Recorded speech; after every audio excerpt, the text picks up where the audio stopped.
கோயம்புத்தூர் மாப்பிள்ளைன்னு சொல்லி நிறைய கமெண்ட்ஸ் வந்துட்டு இருக்கு. ஸோ அதை நான் சொல்கிறேங்க என்னென்னு. ஸோ வந்து ஆக்சுவலி அந்த விஷயம் வந்து பார்த்தீங்கன்னா ரொம்ப தப்பு. எனக்குமே பிடிக்கல. கோயம்புத்தூர் மாப்பிள்ளை பண்ணது பிடிக்கல. ஸோ அதே மாதிரி அவர் பண்ணது எவ்வளோ பெரிய ஒரு தப்போ, அதே மாதிரி மற்றவங்க வந்து அவங்கள ட்ரோல் பண்ணுறேன்னு சொல்லி ட்ரோல் பண்ணுறது தப்பு கிடையாது. ஆனால் ட்ரோல் பண்ணுறேங்கிற போது ட்ரோல் பண்ணுறேன்னு சொல்லிட்டு, எந்த ஊர்ரா நீ? நீ முதல்ல கோயம்புத்தூரா? நீ அந்த ஊர், இந்த ஊர், அந்த ஊர்லேருந்து வந்துட்டு இந்த ஊர் பேரை கெடுக்கிற அப்படிங்கிறது, அதாவது பேரை கெடுக்கிறது அப்படிங்கிறதெல்லாம் ஓகே.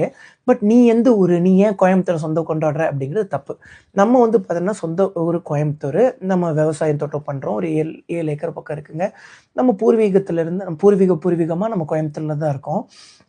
சொந்த ஊர் கோயம்புத்தூர். அப்படி இருக்கும்போது ஒருத்தங்க நம்ம ஊரை வந்து நேசிக்கிறாங்க அப்படிங்கிறது சூப்பர். அவங்க வந்து இதுதான் என் மண்ணு அப்படின்னு சொல்லி சொல்றாங்க அப்படிங்கிறது ஒரு சூப்பர். அதை வந்து நம்ம கொஸ்டின் பண்ணக்கூடாது. ஏய் உன் ஊர் எது? ஏன்னாங்க இப்போ நம்ம வந்து பார்த்தீங்கன்னா நார்த் இந்தியாவில் போகிறோம். ஸோ ஓகேவா? நம்ம வந்து நார்த் இந்தியாவுக்கு போகிறோம். நார்த் இந்தியாவில் ட்ராவல் பண்ணுறோம். நார்த் இந்தியாவிலே இருக்கணும்னு சொல்லி நினைக்கிறோம்.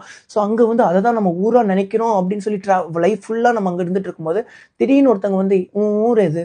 உன் ஊர் அதுதானே அப்படின்னு சொல்லி சொன்னால் யாருக்கா இருந்தாலும் ஹர்ட் ஆகும்ல. ஸோ அவர் வந்து பார்த்துட்டிங்கன்னா கோயம்புத்தூர் சொந்த ஊராக அவர் நினைக்கிறாருன்னா, கோயம்புத்தூர் மேலே அவ்வளோ ஒரு அன்பு வச்சுருக்காங்கன்னா சூப்பர். அது வந்து நம்ம அப்ரிஷியேட் தான் பண்ணணுமே தவிர அதை அசிங்கப்படுத்தக்கூடாது. அது தப்பு. ஆனால் அந்த கமெண்ட் வந்து பார்த்தீங்கன்னா ரொம்ப ஒரு மாதிரி ஹர்ட்ஃபுல்லாக இருந்துச்சு. நல்ல வேளை அவங்க வந்து பண்ணாத டெலீட் பண்ணிட்டாங்க.